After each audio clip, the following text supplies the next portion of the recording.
ഇന്നൊരു എടിപിടീന്ന് പണി തീർക്കേണ്ട ഒരു ദിവസാട്ടോ. ഇന്നൊരു ഞായറാഴ്ചയാണ്. അത് മാത്രമല്ല പ്രത്യേകത, ഞാനിന്ന് കുറച്ചധികം നേരം വൈകിട്ടാണ് എണീറ്റത്. എന്താണെന്നറിയില്ല, രാവിലെ എണീക്കുമ്പോൾ ഭയങ്കര മടിയാണ് ഉറക്കത്തിൽ നിന്ന് എണീക്കാൻ വേണ്ടിയിട്ടോ. വേറെ ഒന്നുമല്ല, മഴ കാരണമാണ്. രാവിലെ ഒരു 6 മണി 6:30 മണിയൊക്കെ ആകുമ്പോഴത്തേക്കും നല്ല മഴ പെയ്യും. ഒരു 7 മണി 8 മണിയാകുമ്പോഴത്തേക്കും നല്ല വെയിൽ വരും. ഇതാണ് ഇവിടുത്തെ കാലാവസ്ഥ. അപ്പോൾ ഇന്ന് കലക്കിച്ചുട്ടപ്പം ആയതുകൊണ്ടാണ് ഞാൻ കുറച്ചും കൂടെ നേരം കിടന്നത്. ഇതാവുമ്പോൾ പെട്ടെന്ന് കഴിയുന്ന ഒരു പണിയാണ്. അങ്ങനെ അതെല്ലാം അടച്ചു വെച്ചിട്ട് ഞാൻ പരിപ്പ് വേഗം വേവിക്കാൻ വേണ്ടി വെച്ചിട്ടുണ്ട് കേട്ടോ കുക്കറിൽ.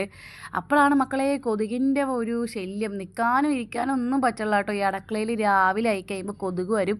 മഴ കാരണം കൊണ്ടായിരിക്കുമല്ലേ ഈ കൊതുക്. അങ്ങനെ പരിപ്പ് വെന്തപ്പോൾ പരിപ്പ് വെന്തപ്പോൾ ചായ എന്ന് പരിപ്പ് വന്നപ്പോൾ അതങ്ങോട്ട് മാറ്റി വെച്ചിട്ട് ഞാൻ വേഗം കലക്കിച്ചിട്ടപ്പം ഉണ്ടാക്കാൻ വേണ്ടിയിട്ട് അടുപ്പിലോട്ട് കയറിയിട്ടുണ്ട്.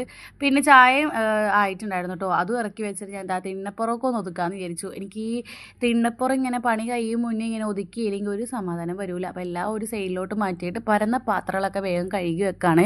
ഈ പാത്രങ്ങളൊക്കെ രാത്രി കഴുകാണ്ടായ പാത്രം കേട്ടോ. ഇന്നലെ ചെറുതായിട്ടൊരു മടി കയറിയോണ്ട് അവിടെ തന്നെ ഇട്ടിട്ടുണ്ടായിരുന്നു പാത്രങ്ങളൊക്കെ. പിന്നെ പരിപ്പറിയും അപ്പോൾ കൂടെ സെറ്റ് ആയപ്പോഴത്തേക്കും ഞാൻ ചായ വേഗം പകർത്തിയിട്ടുണ്ട്. പിന്നെ നേരെ ഹാളിലോട്ട് ഇട്ടിട്ടുണ്ടായിരുന്നു. ഹാളിലെ ജനലും വാതിലൊക്കെ തുറന്നിട്ടിട്ട് പിന്നെ ഇക്കാക്ക് ഫുഡ് കൊടുത്ത് ഞാനും ഫുഡ് കഴിച്ചു. പിന്നെ അയിനൂസ് എണീറ്റ് വന്നപ്പോൾ അവൾക്കും കൊടുക്കുന്നുണ്ട് കേട്ടോ ഫുഡ്.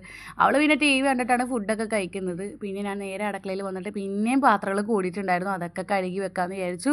പിന്നെ രാവിലത്തെ മാവ് ബാക്കി ഉണ്ടായിരുന്നു, അതും വേറൊരു പാത്രത്തിലോട്ട് പകർത്തിയിട്ട് ഫ്രിഡ്ജിലോട്ട് കയറ്റാമെന്ന് വിചാരിച്ചു. ഇനിയിപ്പോൾ അത് കളയേണ്ട ആവശ്യമില്ല. വൈകുന്നേരമോ അല്ലെങ്കിൽ പിറ്റേ ദിവസമൊക്കെ ഞാനും അതിനും ചേട്ടൊക്കെ അത് തിന്ന് തീർക്കും. അങ്ങനെ അതും അതിനെ മിക്സിയുടെ ജാറൊക്കെ കഴുകാൻ വേണ്ടിയിട്ടിട്ട് പിന്നെ നേരെ ആ തിന്നപ്പുറമൊക്കെ തുടച്ചിട്ട് വീണ്ടും പാത്രങ്ങളൊക്കെ കഴുകി വെച്ചിട്ട് പിന്നെ കുറച്ച് അലക്കാനുണ്ടായിരുന്നു കേട്ടോ. നല്ല വെയിലുള്ള ദിവസമായിട്ട് അലക്കാൻ ഇട്ടിട്ടുണ്ട്. അപ്പോൾ അത്രയുള്ള വീഡിയോ ഇഷ്ടപ്പെടും. നിങ്ങൾ ലൈക്ക് ചെയ്യാനും സബ്സ്ക്രൈബ് ചെയ്യാനും മറക്കരുത്.